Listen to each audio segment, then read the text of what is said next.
Hello,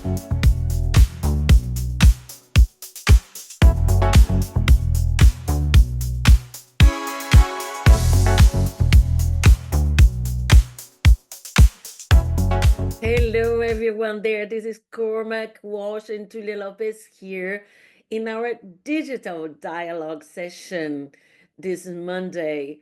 And we are very excited because we started this digital dialogues just a few weeks ago, and we have receiving a lot of comments and feedbacks in our posts and everything we are sharing. So we're inviting everybody to join us in this conversation, this dialogue. We are here to discuss openly, to learn. As Cormac always said, we have more questions than answers. And by all means, we don't claim to be AI experts, but we are communication experts who are curious about everything that's happening around the AI topic, and especially how this can impact us as professionals and as communicator, and how it will impact the way we communicate, the way we interact, the way we will collaborate. So this is Tulia Lopes here, communication architect, and for the more than a decade I have been helping professionals, leaders like most of you to feel confident every time you speak. Cormac. Good evening, Tulia, and everybody that's watching us. And I'm going to pick up on the last thing that you said there, Tulia, about the ability to be confident when you speak. And I think one of the reasons that Tulia and I have dived head into this fantastic adventure, and the more we do this, the more questions we have, but the more we're learning as we go, is because we feel a general, particularly I think with our generation and people that have established careers, there is a sense that people's confidence, Tulia, I think, is taking a little bit of a knock with all of these fast changes that are coming, all of this generative AI that makes everybody think, will my job be here in 2 years, 5 years, 10 years? Will things change? And we certainly know that, for example, our colleagues in the translation industry have had very big changes in that. It's been very disruptive for them. Some people have adapted very quickly, some haven't. I do feel that it's coming in the direction of the communication industry. Absolutely, it is. And so Tulia and I together are questioning everything we currently know after many, many years of being in the communication industry, and wondering how we can best incorporate what we're learning, the fast pace that everything is moving, and bring it with us wherever he goes. So anybody watching this that does have concerns about how AI is going to affect their communication skills, no matter what industry you're in, because in the end, I think the transversal industry is the communication industry. It affects absolutely every sector, every worker, particularly anybody that has moved up into upper management and leadership. Doesn't matter what your sector is, communication is a transversal industry, and having this skill is really life changing. And so then the big question becomes, how is generative AI and everything else that we can't even predict going to change our ability to communicate to you? Yes, this is the question that I believe we'll be always asking in these sessions that we are having here. And today I was well doing my research for our talk today, and also because we are Cormac and I, we will start developing a program soon that is it has AI technology included in it, a communication training, and of course we are trying. No, we are learning as much as we can so we can deliver and we can serve. But many questions come when you start reading, and of course there's a lot of polemics and controversies. There are people who are fiercely on one side, others fiercely on another side, pro and against. But the common denominator where I found, I don't know about you, Cormac, is that nobody really knows what's gonna happen. It's very much That's the one thing speculated. I It's think very that's much the only speculated. thing that everybody can agree on. Nobody really Exactly. knows. But one thing for sure also that is a common denominator is that you cannot ignore it. No. You cannot ignore it because it's already here.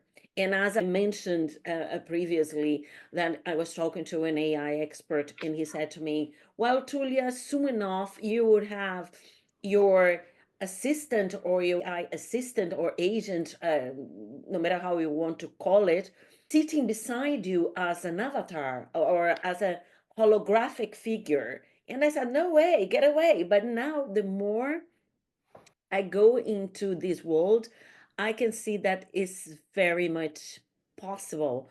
And this can be in a few years. And so far, we don't have an idea, especially because we are not in the development side of it. Absolutely. And I think we were in that conversation. This is episode 4 of Digital Dialogues. And the expert that Tulia is referring to is our good friend Olivia Plant. And he made it so natural sounding that it almost took the fear away a bit for me, Tulia, because like you, I think all of us, again, that come from a certain generation, you have it in your head that this is, what Arnold Schwarzenegger wonders about. This is the rise of the machines. We're going to be pulled out of our houses by robots. But the way he described that potential avatar that will look and sound like you, but is controlled and programmed by you, it did kind of take away a bit of the fear from me. And I know that then that opens up further questions of, okay, but you might have programmed your own avatar with your own voice and that it looks like you, but how do you know other people don't have access? How do you know that can't be cloned? How do you know you're not doing that's already happening with the deep fakes? But I felt reassured at the, and I would encourage anybody watching this to go back onto the YouTube channel and watch the conversation we had with Olivia. I felt almost reassured with his vision of how things would look. Yes, I can see that at least the ones that we have had access to up to now, the people we have been discussing, there is, and the videos we have been watching last week, we watched the And the Mustafa big Soleiman, the CEO for AI for Microsoft, where he is behind the technology. These people are behind the technology, and they are very much aware and pro regulations, ethics, etc. But we are not there because we are not in the developing side of it. We are just trying to understand how we can take the most of this technology for us. But one thing is also the impact of this technology in our lives. And one other expert who is voicing out there a lot about the AI revolution, but he's not an expert in AI. He is a historian. Is Yuval Harari, right? yeah, The guy who wrote *Sapiens* and *Modeus*, and his current book *Nexus*. We just started yeah, reading actually, and he is really pointing out his concerns about all of this. And but I was just watching one video of him before this call, and it was very interesting what he was saying because as a historian he studies human beings, evolution in history, and that means behavior. And his biggest concern is, like, as he said, no, I don't think that we will have like AI revolutions where we have robots coming to our houses and our offices and throwing us out on street, and then as we see in those science fiction movies. That's not what I'm talking about, in his words. He said, what I'm talking about here is that we have an agent. This is what he called agent. He said, you cannot call AI technology as a tool. Why? Because a tool needs to be told what to do or needs to be used to deliver certain tasks. AI can do it by itself and can learn from it. Also, he's saying this learning process of AI, none of the people behind the technology who are creating it, they still don't know exactly how they learn. How is their process of learning? What are the patterns they use? They have an idea, but they cannot guarantee. So this is where then Noah Harari, he is concerned because he said, nobody can tell you how evolved these agents will be in the next few years and what direction. And he was mentioning something very interesting, that he said we will have AI bureaucrats, we will have bankers, lawyers, uh, engineers, and they will be working 20 by 7, 365 days in the year. with no salary. Just Where me. are we in this Yeah, equation? Yeah, where are we? And also because they will be making decisions, important decisions. But what is exactly the parameter, the framework they are using to make decisions? And he gave the example of, as someone asked him, if you have an AI bunker, then this AI it will be more pragmatic and will be giving, will be able to calculate precisely the loans, etc., and it will give the loan, the correct loan to the correct person, instead of having some favoritisms. Yeah. And then Mr. Harari said, yes, that's good. I'm not saying that's not good, that there will be good sides of it.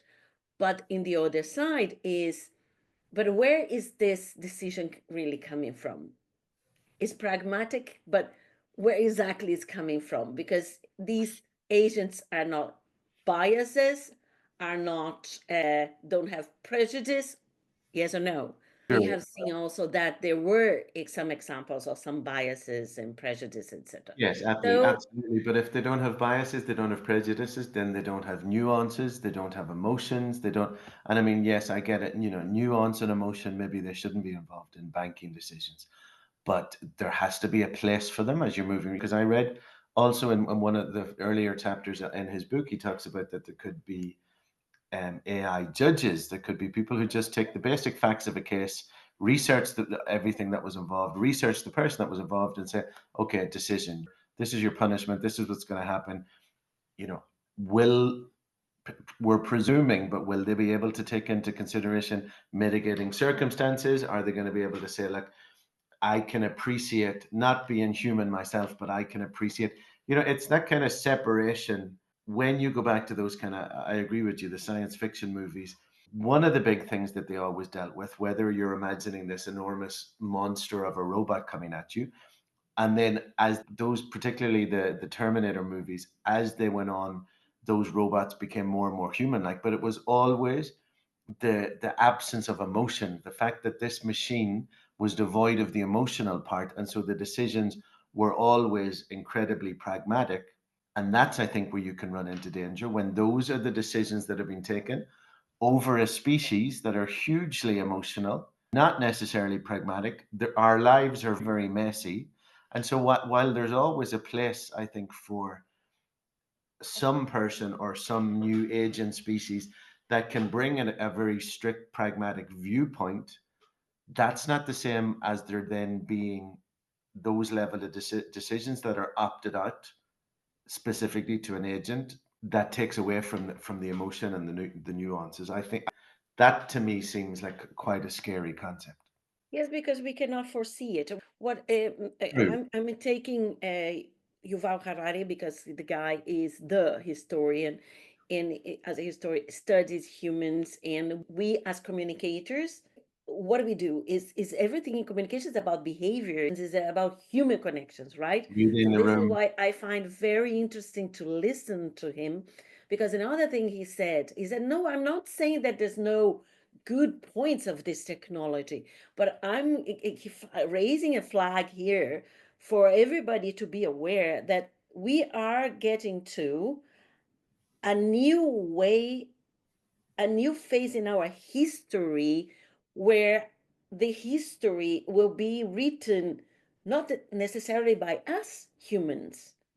When throughout the histories, we were the very much the protagonists of what was happening. What the protagonist and also the keeper of the records. He spoke about that in his I think it's in the second chapter, when he talks about the greatest gift that we have as a species, and it's the reason that we currently, I don't know that we can say forever, but we're Mhm. currently in charge of the world, is the incredible power of stories, and the unlimited connection that you can create from stories. But there you again you get into another kind of a quagmire, because those stories recorded who we are, recorded what we've done, connected us together. But those stories, I think you had mentioned this earlier, they're always organically came from us.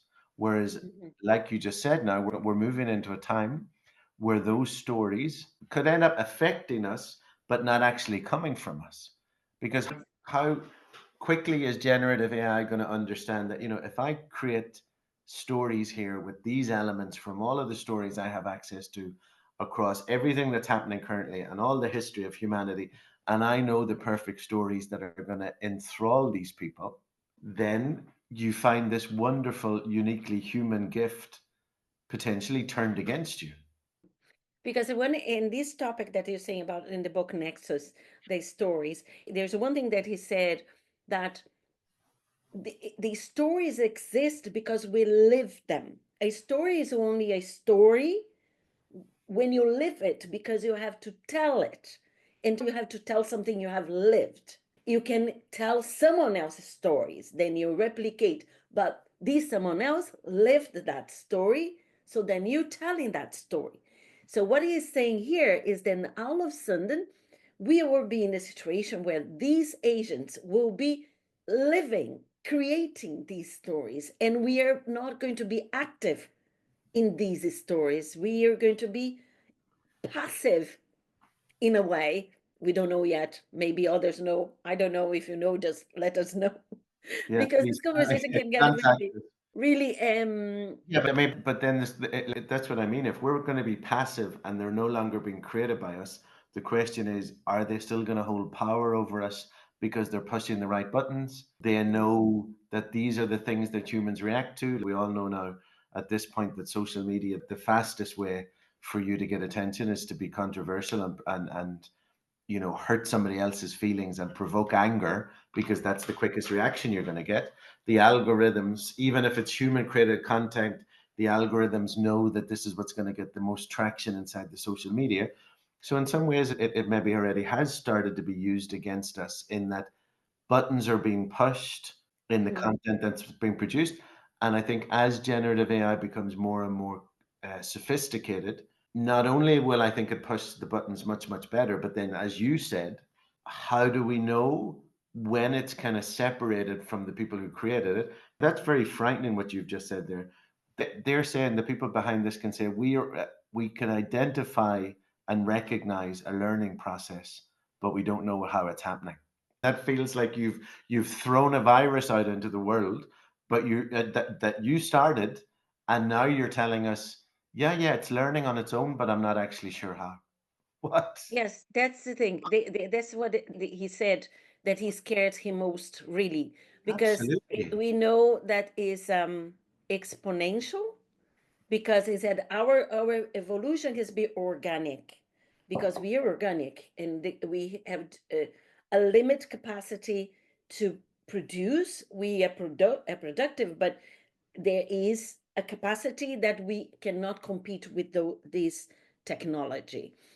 And these technology evolves exponentially, learns exponentially, and they don't really know how, what is the process. I It's have a terrible. friend, we have to bring her to this dialogues, Cormac, because she has been studying the creativity, how this technology develops creativity, if develops creativity, I don't know. Anna.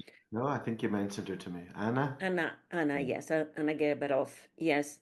Because the point is here, back to us, all right? We are talking here, we are speculating about what we've been learning, what we've been reading, and of course, this is only our views and our speculations towards this topic. But the point here, let's start talking how this can affect us as professionals and as human beings in the communication. One thing that he gives an example as well is that they have already identified, when say they are the creators, the people who are behind the technology, have identified that the agents, the AI agents, because they learn from us and they want to replicate. That's their program, their core of the program to try to replicate as much as our behavior plus the capacity of accumulating and processing data. But Sure, but we even see just all this learning like this, trying to get them to express emotions, etc. Right? And this is a real case where one AI, I don't know, ChatGPT, I don't know what it was. It was given a task to solve one of those captchas. Do you know those captchas? yeah, Those that you have to identify with, select all the cars in this box or some words and letters together. the And the safety task was given solve this no matter what. And they are problem solvers, right? that's their entire Yeah, purpose. but they knew that the idea behind was from these experts is that would not be really possible for the technology to solve that because of the technology and because of the captures. Long story short, the agent got into one of those sites where you order services, I don't know, Fiverr or something, and ask someone to help him to solve that captcha. I remember you telling me And the this. person found it strange. Why a person is calling me to solve that captcha? And it's like, excuse me, are you a robot? The answer, no, I'm not. I just have a ear vision impediment, so I cannot solve it. So, meaning they also learn how to lie effectively. Effectively, because obviously the one lie that would make you believe, oh God, that person does need help is, no, sorry, my vision is affecting me here. You know, another lie just wouldn't have worked as well, or I don't know, I can't see my computer or whatever. But as soon as you start again, and in a sense there, that's a very effective lie because it plays with the emotion of the other person who's thinking, oh, that person is in a difficult position. They're having trouble with their vision. You know, the right thing to do here is for me to help them because how could Yes. I can't have it on my conscience that I didn't help them. And so that's Hmm. a huge level of manipulation. And even what you were describing before, but you know, they're learning from us, they're watching us. There's a sense there of an observation going on that Hmm. almost feels like we're here and then they're above us looking down, observing. And you know what you're right in a sense that you we can go off on many tangents here, but one of the reasons, the main reason that we have gone down this road is to try to find out and have open conversations about how it's going to affect communication and how and our industry. And I think particularly when you look back, Tulia, because we have been in this game now for a while, you could almost call the last 15 to 20 years of communication trainings as being storytelling based trainings. The Hmm. goal was to try to get everybody in the room to connect to their inner ability to tell stories, to create stories that were effective, stories that could be used as a vehicle to get their message across, stories that would be, like you just said, they're very effective in mobilizing an audience, making an audience feel something, making an audience connect to you so that you could then bring them the direction you needed to bring them in a sense. And that goes back to what he had said in the beginning, that uniquely human ability to do it. And that has been such a pillar of the communication world for the last 15 to 20 years in terms of training people how to confidently and efficiently speak in public. And Hmm. there is, at least for me, a sense that we could lose a part of that storytelling ability and opt it out in a way, give part of that power over to something that isn't necessarily human, and those stories could then be used to mobilize us all. You know, we spoke about that slightly earlier in the call, but I think that if I was asked about, you know, what I think the biggest area, I'm not even going to call it a danger, an area where we as communication experts have to focus on how we can best capitalize AI versus it capitalizing us. It's how do we bridge our incredible abilities to tell each other stories and to teach each other to tell stories, which is what we do when you boil it down, and bring in this tool that has such a remarkable capacity to connect and reference all of the stories that already exist in the world. How do we combine those two things so that we can move forward together in the best interests of the people that we want to teach? From my perspective, and I know I become like monothematic because I'm always You double. I'm always hitting the same key. It's about being able to listen, slow down and listen. I do believe, and we talked about this before in the other session, so I will repeat in case new people watch this, that with the advent of internet, which connected us globally, but not really connect us at the personal level, disconnected us at Yeah, the personal level, with that we are living in a monologue world. And in our conversation with Olivier, he also agreed with that, yes, posts are monologues, emails are monologues. Now we don't even call each other, we send us audio messages. And that, and as we know that communication is a skill, and as a skill, it needs to be practiced, to be mastered. The fact that we are not having those dialogues anymore, this is why we're doing this here, yeah, Cormac, it's very put us ourselves in a very dangerous situation, the way I see right now. When you have a technology that require us to be attentive. The interaction, and you know for yourself, I know for myself, our interaction with our agents, you call Chatty and I call Spocky. And the best results we have in those interactions is when we are very clear in what we want, the tasks we want it to give to us in terms of analysis of content or building structure for training that we want to create, but we have to feed it with all the elements that we want for the final result. And the moment we give this just the task at the general level, we receive a very poor and very generic result, yes, which does not serve us. Why I'm saying this? Because more than often, more than I would like to, I see that conversations with people when we are in the group, they are very much generic. They yeah, do not go in depth enough. yeah, I'm not saying that you're going to share your intimacy with me in a group. That's not what I'm talking about. What I'm talking about is that you are, when you express an idea, that you bring it some context to it. I find more than I would like to that people, again, have conversations where they give statements. And when you ask them, why do you think that way?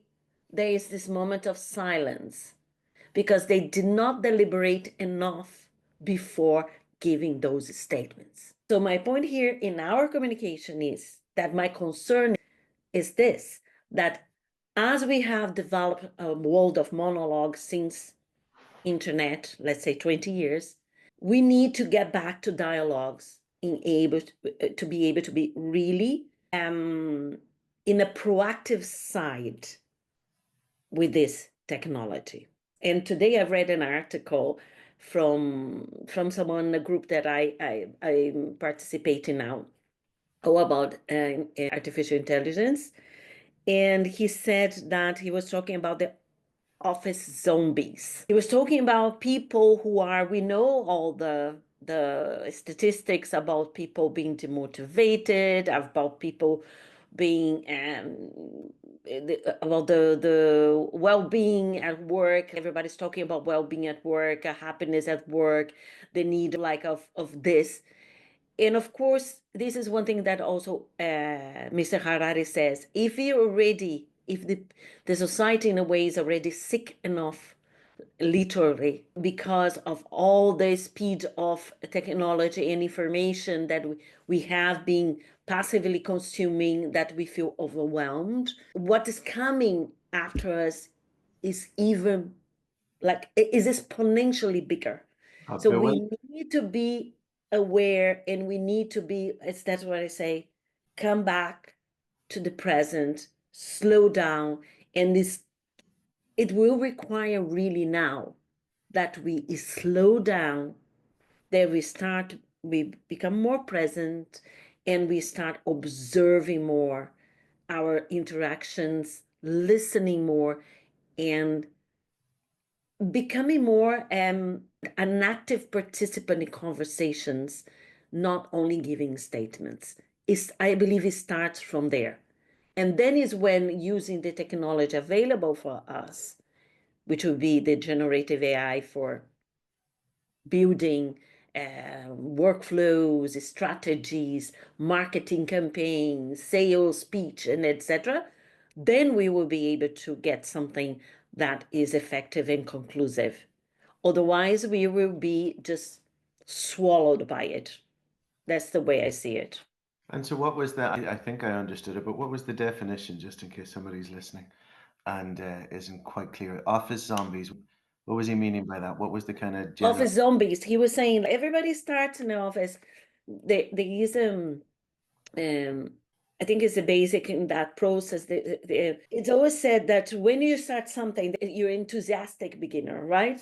The beginners are always enthusiastic. They want to do, they're full of energy, lots of commitment, but then low, not much knowledge or Yeah, zero knowledge about what's going to happen. Because even if you're experienced person in your role, if you change jobs, if you change companies, in a way you're starting from scratch in your other environment. So the enthusiastic beginner. Then after that comes the disillusioned intermediate, because it's when you realize that there's more to do than you expected, and you still need to learn. And in that moment, there is two roles you can go. Or you just put your head the hat and go for it and move to the next level, or you become the off. office zombies, the Okay. ones that are there. They keep themselves in that level. They think it's everything's okay. They don't do too much. They just do enough, and whatever enough means, and they are in that mediocre And level, right? This mediocre level where they don't read anything. This is is another key that I keep hitting. The problem with the reading, that in this context of the use of the technology, of the use of chat GPT, for example, I see reading is fundamental. Reading goes together with the listening, because when we receive the feedback from what we have asked, we have to really read carefully what is there, because in a way, this agent is giving its best based on their own assumptions. and there, obviously, it's very dangerous to blindly accept it without, as you say, reading it carefully, having your own context that you can bring to it, having your own criteria that you're able to go, well, a lot of this is valid, but there are a couple of things here that I'm not entirely happy with, or that I don't agree with, and so I'd like to research it further, or I'd like to just, you know, discount it as part of what you've given me. And I suppose what actively listening is a very important skill, but then I think you're right what you're saying. So is active reading. Active reading, You can't because I don't know if you have been. okay, that'll do me. No, I'll give you a very clear example. I've been in so many times in situations like this, a dialogue, for example. Can you give me the document XYZ? And I say, it's there in the shareable folder in Google. No, it's not there. And I go there and look. Yes, the document is there. And then the person comes back. Ah, It's because this document was not in PDF, it was in doc format, in word format. So I thought it was not the final version. So the first question was never, can you give the final version of the document XYZ? And then I would say, it's there in the folder. So if you say to me, give me the final version, and I say it's in the folder, so then whatever document is there, no matter the format, is the final. But if you ask me for the document, I tell you it's in the folder. You go there in the folder. There are other documents in PDF, and this particular document is in a Word format. Then in your mind, you assume, you bring the question, oh, this might not be the right document because it's in Word format, because the other documents are in PDF. Can you see the gap of communication here? Yes, but And I then also comes think back you're to you being, and say, it's not there. but I think you're It's also not even saying, I found the document in Word. Is that the final version? Is it correct that it has to be in Word because the other documents are in PDF?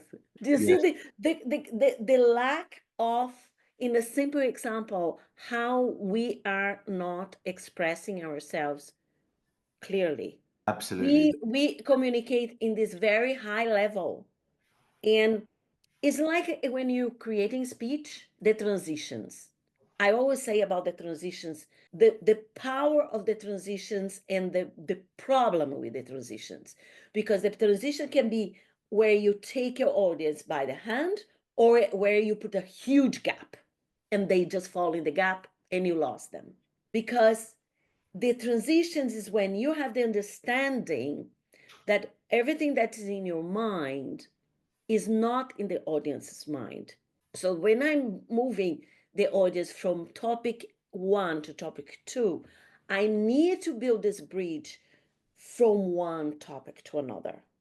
Unless I'm very clear saying, this is topic one, let's leave it there, let's move to something else. But it's still, I have to say, finish one, let's move to something else. I still need to tell that we are going to start something different. I cannot assume that my audience will understand. And No. this is the problems we have in communication, where people talk halfway. They do not express themselves clearly, and then they do not have the outcome because I understand it one way, and I also don't ask, but I do ask.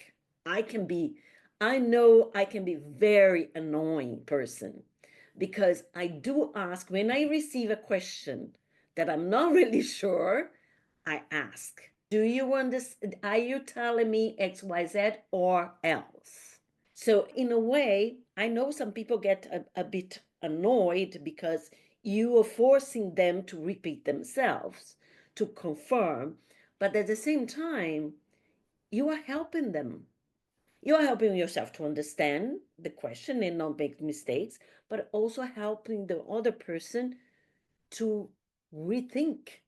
And there will be cases when you ask to confirm, the person said, no, that's not what I meant. And for this technology that we are using now, that we are practicing, taking the most of it, we need to be very clear in what we want.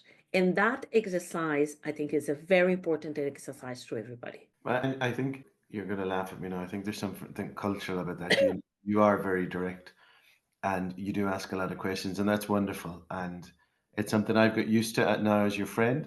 And you're right as well in that when you go and you're dealing with chatty or spocky, the more direct you are, the better. But I mean, with my chatty, and I think sometimes when it happens, I can't stop doing it.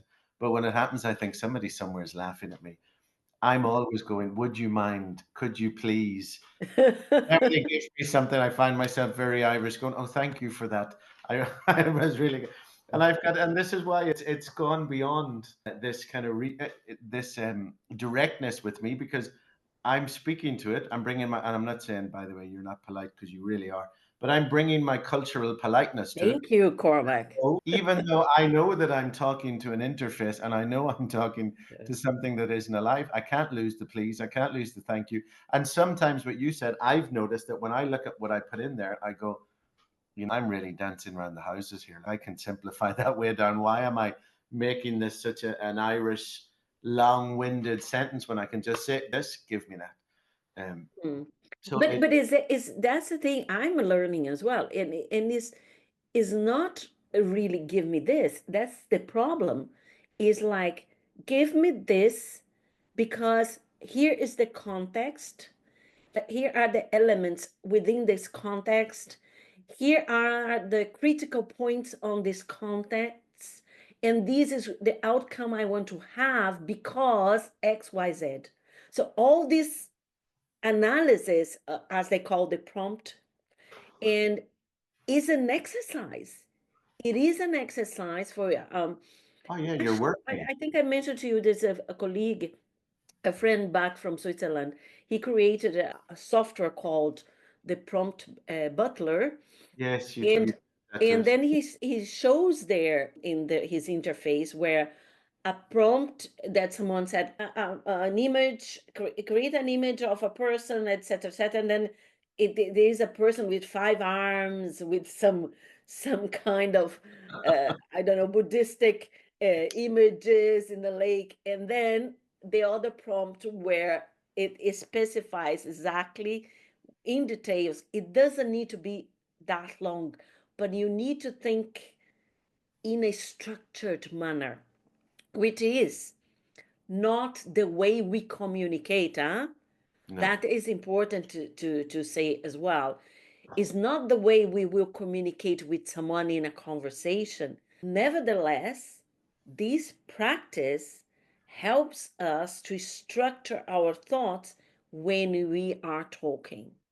But that's also a very good, actually, explanation what you've just said about because a lot of people I sometimes talk to, there is that sense, and I certainly had it before you and I started in this journey. There is this sense of, too scary, too difficult to understand. Just don't count me out. But then there's other people I think that have a kind of a moral stance against generative AI, saying, no, no, no, I want to do the work. It's the right way to do things is for me to do the work. It's not okay that the work is shortcutted or done by this agent.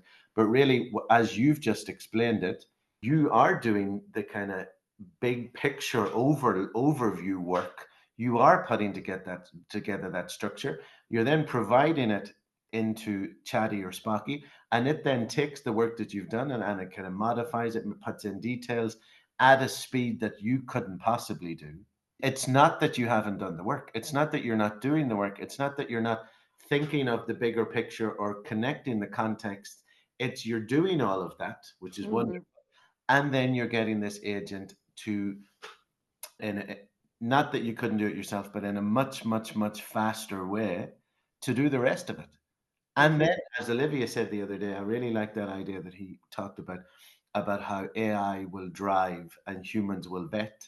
You've taken the time and the thought process to put in this really, really fantastic prompt that then produces a lot of very, very detailed information. But you're then now doing the work of vetting that.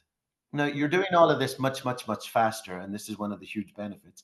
But it's not like you're just throwing in an answer and it's giving you out a detailed 70-page guide on how best to live your life. You're still doing the work at both ends. It's mhm, that part in the middle that can be so time consuming for all of us and mhm, tedious. Let's be honest, it can be tedious. mhm, That's the part that it's taking care of. So you're still inspiring the initial, you're vetting the final product, but that part in the middle that could sometimes have taken you 3, 4 days. I would challenge people, and I think it's a test that we can do as well, that you get your chat GPT and you say, listen, I want to have a conversation about a topic. And I really want you to put yourself in a position, not as a pleasing position, like that you agree with everything, really, because when you also ask Chatty or Spooky to talk about your talents, it is always very flattering. not in that position, but let's have a real conversation on this topic. And I want you to challenge me in my answers. If I'm not clear enough, that you not say you're not clear, you're not clear enough, can you explain yourselves? Can you explain yourself? I believe this is a good exercise. I'm going to do this because, and I encourage other people to do, because I'm quite sure that we will be surprised how much we believe that we are getting across the way we want, and we are not necessarily getting across the way we want. We can both agree to do that before our call Let's next do week it. and talk about it. Because, it comes back as well to oftentimes I've seen your background sometimes as a communication coach can influence the work that you do. So I know some extremely talented coaches that have an acting background. I know some that maybe have a vocal background where they understand the dynamics of the voice. I know you bring an incredible structure and work ethic to your communication trainings because you do have that architect training. And with mine, I always feel that one of the strongest things that I bring is that I came from a debate background. I did a lot of debating at school. And so anytime I'm training people, I always tell them when you're making that speech, particularly if it's something that you're really, it's very important that you get it across. It's important in the prep stage that you have a debate with yourself and think, if I say this, what are the things that people could say back to me to challenge that? And then I can start answering that inside my speech. So by the time I deliver my speech and then I get into the point where people can ask me questions, I've already kind of predicted and answered a lot of the hostile questions I might get. And that Mm. has made my life easier. And so you've just given me now a whole new idea of how to use ChatGPT, which is to just get into a debate with it and say, I think this, I believe that, I want to go this direction. Challenge me, make me Exactly. make me defend myself, make me defend my position, make me. That's actually, and that you've just given me that idea in the last And the important thing is, I'm reading this other book that's very interesting. I have it here, 10 Rules of Talking, 10 Rules of Talking by Tim Harkness. And one thing he said there, as you say in debate, he said, debate is not a dialogue, because debate, you want to make a point. And in the debate competition, for example, one side is chosen as the best based on some criteria from the judges. And as human beings, we are never 100% pragmatic, right? And but the dialogue thing is the challenge that we have nowadays. Why? Because dialogue requires first listening the other side's point of view, and also accepting that the other side can has the right to be considered. Their perspective has the same right to be considered correct than yours. Is absolutely. when you have to build, like, okay, I agree to disagree. We might not reach a common sense, we might not reach this third point where we say, okay, I stand by this, you stand by that, but we still can meet at this center point. And Well, this is the important thing, because also conflict, that is a very important aspect in communication. Everybody avoids conflict. Everybody. We don't want conflict. It's physically distressing, not in the stomach, but conflicts. We only grow through conflicts. well, We only grow through conflicts. I have some And bad when news. we are challenged, when we are go through difficult situations, is when we grow. So, Well, I have a very serious conflict at the minute, so we may have to end tonight's episode a couple of minutes early because my computer is telling me that I have no battery and I have no cable with me. So but we're close to the end anyway. But before this just knocks out and I leave you, um, as a final thought, I'd like to say to anybody that's watching us tonight, these dialogues, every time we're talking, and Tulia and I talk all the time, we're in touch with each other. I don't know how many times on a daily basis to talk about stuff, but and just more next having year, this Cormac. time to focus and to talk about these things, so much has come up to me in the last hour of this conversation that I actually want to sit down and watch this back. This debate thing that just came up, the conflict thing you've just touched on. So while I apologize to everybody that we are ending at slightly early because otherwise I'm going to get cut off, these conversations, these dialogues are hugely beneficial, even for two people from the same sector, the same world, that are planning things together, that talk to each other all the time, but never in a way like this where we dedicate this time to only talk about this. And it's fascinating. Yeah, I agree, Cormac. And let's say that our task for next week is that we will get into a dialogue with With our you yeah. with your chatty, me with this pokey, and we will report next Okay, week what perfect. That's how happened. we're going to open the call next week. What I debated with Chatty about and what Tulia fought with Spocky about. That's what. Exactly. And And apologies before to we everybody that we're finish, ending a little earlier, but before we finish, one, our two, two, three. three, Everything starts everything with starts with communication. communication. You do that much better than I do. We're going to have to practice that. There's more music in your voice. I'm coming too fast. You're very lovely. You're very lovely. Thank you so Lovely much. evening, everyone. Tulia, I'm Bye so bye. See you soon.